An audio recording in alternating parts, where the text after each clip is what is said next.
రోజులు అవ్వాల్సింది. కానీ భారతీయ జనతా పార్టీ మన నాయకులు కానీ కార్యకర్తలు కానీ మన ఎమ్మెల్యేలు కానీ ప్రజల కోసం ప్రజా శ్రేయస్సు కోసం బలుగు బలహీన వర్గాల కోసం పనిచేసేది ఈరోజు కేవలము బీజేపీ పార్టీ. అయితే ఇప్పుడు మీరందరూ కూడా చేయవలసిన పని ఏంటంటే ఈ యొక్క కార్యక్రమాన్ని మరి ఒకే దేశం ఒకే ఎన్నిక ఉంటే మరి ఎట్లుంటుంది అనేది ఇప్పుడు చదువుకునే వాళ్ళు గ్రామాలలో చాలా మంది ఉంటారు.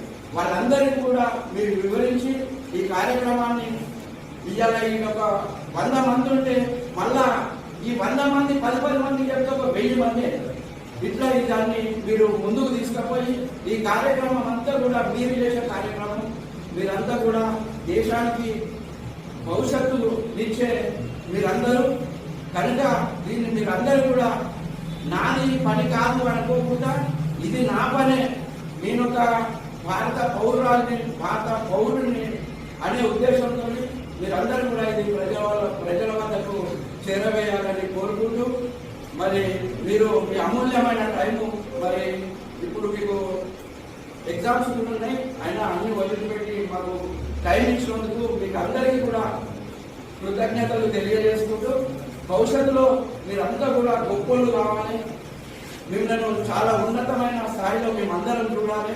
మీరంతా బాగుపడడానే దేశం బాగుపడుతుంది. మీకు తెలియదు ఏమి లేదు.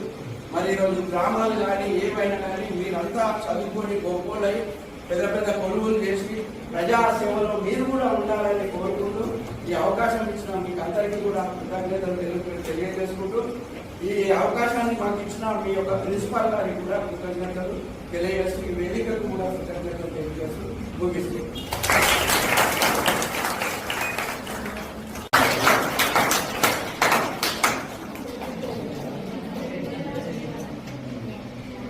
అధ్యక్షులైనాక ప్రథమసారి కాలేజీకి వచ్చింది కాబట్టి స్వాగతం.